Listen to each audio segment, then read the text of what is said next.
What's going on, everybody? Welcome back. I'm Jason with Woodworking. The project I'm currently working on is a dog bowl feeder. I felt like it was going to be a good project for me to practice other techniques that I've never done before. And one of those techniques is making castle joints. This is a joint that I have always wanted to try, and I've just never taken the time to actually go and do it. So the purpose of today's video is I'm going to walk you through the steps showing you exactly how I went about making these castle joints. And as with most of the demonstration walkthrough videos that I do, I'm not going to be doing anything on a full scale size piece of wood. Everything is going to be done using just small examples, really just to show you the technique. And I even used some contrasting woods, some scraps that I had laying around, just so you can kind of visualize it better. Before we get into it, I'm just going to kind of walk you through the items that you really would need to do this. And so the first thing is just 3 pieces of plywood, MDF, just some sort of scrap that you have laying around your shop. These are all 1/2-inch plywood, and these will all be cut into a different width here shortly. The next piece is just a scrap block of walnut that I had over there that I'm not going to use for anything else. And so this is going to act as the backing for the jig. These right here will be the pieces that I demonstrate on. This will be a leg in this example. And these will be the 2 stretchers that will cross one another and fit into the castle joint itself. Just so you guys get reference in terms of what size I'm using for this demonstration, this is a 1.5 by 1.5 block to represent, let's say, a leg. And each one of these are 1-inch strips, and these would be the stretchers. Next thing is I just have a handful of 1-inch screws. I've got my drill with a countersink bit on it for those screws. And then the last thing is I'm just using some of this CA glue, this being Star Bond, and that's really just to kind of get everything put together, hold it in place until I can put screws in it. I do want to point out though, so the demonstration that I'm going to be doing with this is with a dado blade. And I always get a lot of flack when I talk about using a dado blade because not all saws can power dado blades and not everybody has a dado blade. It does not matter. You can do the exact same thing with a single 1/8 inch curved blade. You can even do it with a thin curved blade if that's the kind of blade that you have. You just need to make sure that you lay out your markings and get everything lined up appropriately. It just takes more passes. This is going to take 1 pass at a time. I'm using a 1/2-inch dado stack, and that will take the majority of my material away.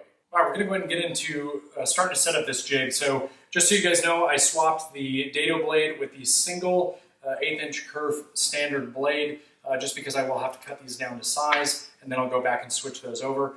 And so the question that I get a lot is, with these Jessam stock guides on your fence, are you still able to make jigs with that track on top? And the answer is yes, you absolutely can. And it's really quite easy, and it doesn't really change much at all.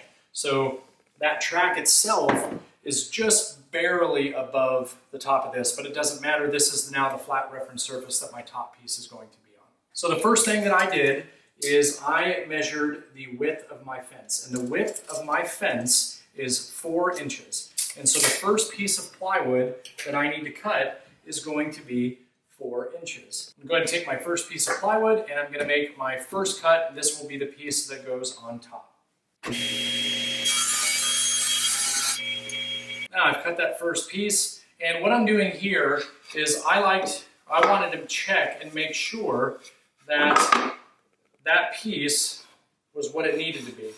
And so if I don't see any gaps down this line here, and this slides fairly smooth and easily, then I know I'm good to go. If it's not racking at all, then it should be fine. Now once I cut this piece, the next measurement that I did was I measured from the table to the top of that board itself. In this case, it's 3 1/4. Okay, I've got my sides cut to be the same height as my top. And so now the next thing I'm going to do is I'm actually going to attach these sides to this top. And the way that I did it is by using this CA glue from Star Bond that I told you about. With stuff like this, this stuff is fantastic because it's going to give me a nice quick bond that will hold it until I'm able to get some screws on it. My piece on the other side as well. Then that way I can spray my activator right down the edge, lift my piece up, get it lined up, apply a little bit of pressure, and it's good to go. Now, before I put the other piece on, just out of curiosity, I wanted to check when I built mine, and just to make sure it's square. And as you can see, it's square to the table, and everything checks out real good. So now I'm going to go ahead and put this other side on. It's already being held. I'm going to raise this up, get it aligned, apply a little bit of pressure, and it's good to go. And it slides very nice. There's no slop at all. It just slides back and forth, no problem. Now, I am going to be adding some screws to this just to reinforce it, but since I need to add screws to this other piece as well, I might as well go ahead and put this on now. And so what I'm going to do now, and again, this does not have to be this tall. The jig that you make is going to be completely dependent on what you're making. But so mine, I'm just going to place it right about here. And so basically the way this is going to work is this is going to be my 90-degree backstop or support for my leg. So a couple of things that I'm looking for here is I want to make sure that this piece here is square when I attach it to the jig itself. The reason that this is so thick in this case is because I want something on the back side that's going to help with any kind of blowout that I might get on my leg. So this is going to work just fine. It's actually a piece that's exactly the same width. So when it goes through, it's going to stop any sort of tear out on the back of this because it will actually be cutting into this. And so to attach this, I'm going to use the exact same technique that I used for the side pieces. I'm just going to put some CA glue on here. And again, this is not the only holding strength. This is really simply just to keep it in place while I put my screws in. I'm going to spray this down with some activator, place it back over the top, and then I'm going to line my piece up, and before the glue dries, make sure that it's nice and square to the table. I'm going to apply a little bit of pressure, and a little bit of pressure for a very short period of time, and now it's good to go, as you can see. So now all the construction for this jig, using just this scrap wood here, is now done. I'm going to take it over to my assembly table and I'm going to drill out where I want to place all of my screws just to keep it nice and sturdy. Okay, so I brought you guys over to my assembly table, and really all I'm going to do now is I'm just going to probably just do 3 screws, one here, one in the center, and one on the end on both sides, screw those down, and then I'm going to put 2 reinforcement screws up here towards the top of the support rod itself. And something I want to make very, very clear. So I learned this the hard way, right? Not the hard way. I almost learned it the hard way. When I made mine, I put a screw down here, and then I had like a screw here, and then I had a screw a little bit higher. And as I was starting the cut, I looked down and realized that screw was there and immediately stopped. And I'll put a little video here up in the corner right now so you guys can see what I'm talking about. And because I didn't want to trip the brake on the saw stop. So lesson learned. And I went ahead and just removed that screw and just had the screws up at the top. So now we'll go ahead and get these screws in place.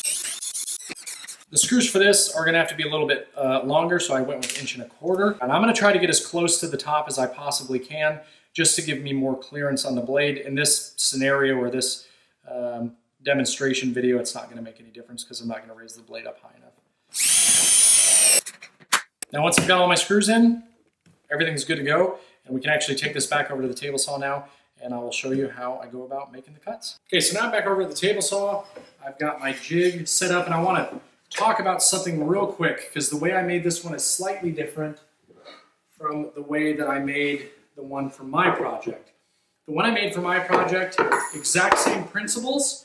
The only thing is because my legs were longer and it wasn't just for demonstration purposes, I did feel it would be a good idea to add this basically wall for support. I don't really think it's necessary in my personal opinion, but it does give you the ability to clamp higher up on the workpiece, which could be a benefit. And as you can see, it's substantially longer. Again, don't really know how necessary that was. It was just kind of the way that I went with scraps. Now that I have my blade at the appropriate height, I can then take my leg, place it straight up against my support here, and I'm going to use one of these long-throated clamps and just tighten it down and kind of hold it in place. Now, you want to make sure that you don't tighten it down too much because it will affect how easily this can slide.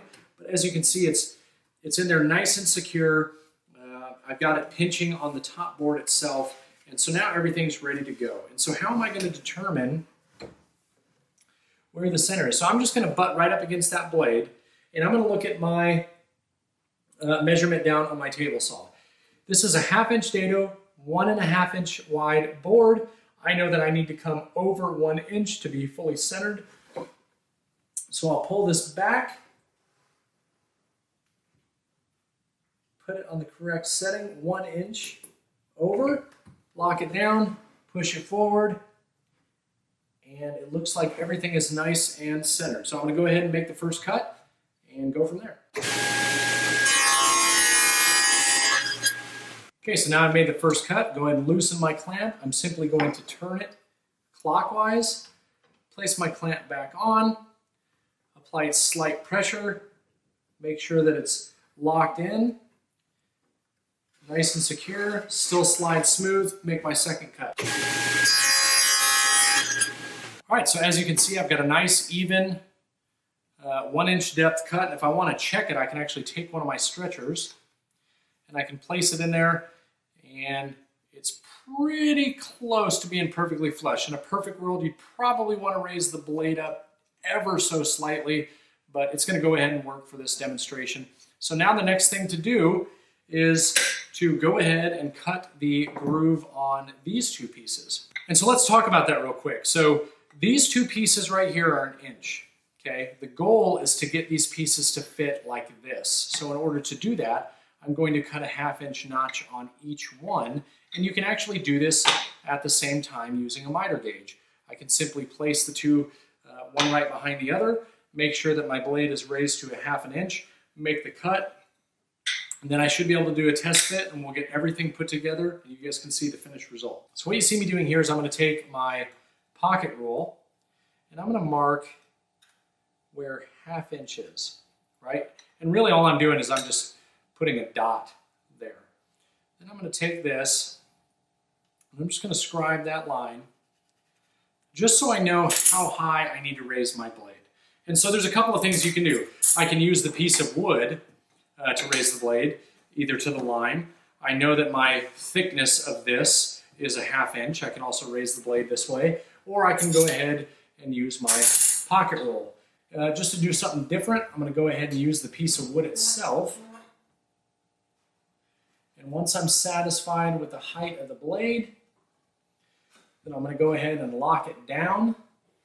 And then to test it, I can turn it up on its side, and it looks like it's right at that line. So if you're doing it like this, you only need to have it on one board. If I'm going to be running them, you know, each one behind the other, you really only need to have the marks on one.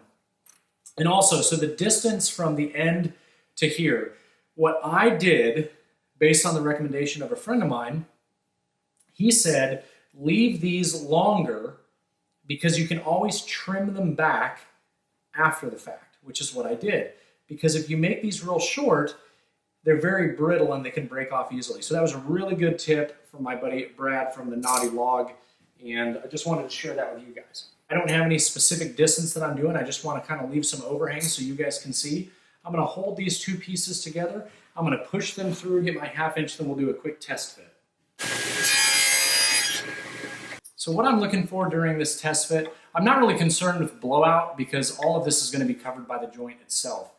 So once I slide these two pieces together, they should come out nice and flush, and the spacing was just right. It works really, really well. And so now, the only thing left to do is test the fit by putting this leg, sliding it down, and if you do it right, when I lift this up, these pieces should not fall out, just enough tension, and it turned out great. And so now you guys can see, and again, the reason I use the contrasting woods is so you guys could really have a good picture of what this looks like. So there it is. That is the castle joint. That is how I did it. It's quite easy, using nothing but some scraps from the shop. And yeah, give it a try. And it's an extremely strong joint as well, which is great. But that's a really, really nice, snug fit.